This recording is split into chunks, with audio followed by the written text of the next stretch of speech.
Pipes need supports to avoid deflections. These supports are generally metallics. The problem comes from the corrosion produced between the pipe and the support. It can create a complete or partial thickness loss of the pipe. The damage of the pipe at contact location with the support is mainly due to lack or degradation of the insulant material between these two components. This contact between the two metals is only one of the several causes of the problem. Humidity may also accumulate between the pipe and the support. In addition, although it is imperceptible, the pipe is always in motion, movement that generates friction that deteriorates the material. In brief, the point of contact between the support and the pipe is a critical area, and it is very difficult to prevent it from quick deterioration.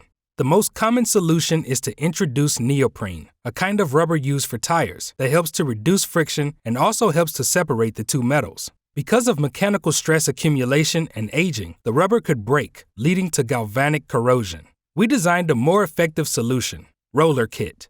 The idea is always to isolate the two metals, but at 3X, we use PPS polymer pads thermo-welded on glass fiber fabric, specifically designed for this purpose according to the standard ASME B31.1. This product can be installed on support or on pipe for old or new installations. ROLLERKiT concept, patented by 3X, is a cost-effective solution. A single roller kit allows to repair up to 28 supports. With only 2 models, it is possible to cover a full range of diameter from 4 inches to 56 inches. The pads are secured using the resin, and the result is an insulation layer that avoids humidity, abrasion, galvanic effects, friction. It has a coefficient of 0.16, and that is much more weight resistant than the pipe itself.